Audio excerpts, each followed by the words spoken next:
இது உங்கள் டெல்டாரன். கடலுக்கடியில் எவ்வளோ ஒரு பொக்கிஷங்கள் ஒளிந்து கிடக்கிறது பாருங்கள். நம்மளை எவ்வளவு ஒரு விலை கொடுத்தாலும் வைரத்தாலும் தங்கத்தாலும் ஈடு இணை செய்ய முடியாத மாபெரும் பொக்கிஷம்.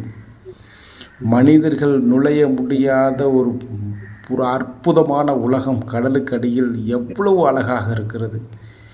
எவ்வளவு மீன்கள், எவ்வளவு அழகான மீன்கள் பாருங்கள்.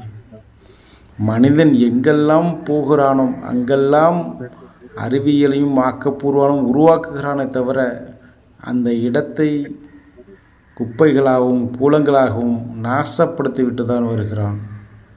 எனவே இது இனி வரும் காலங்களில் நம் இயற்கை கொடுத்த ஒரு அற்புதமான கொடையை எப்படி அழகாக கொடுத்திருக்கிறதோ அப்படி அழகாகவே வைத்திருப்போம்.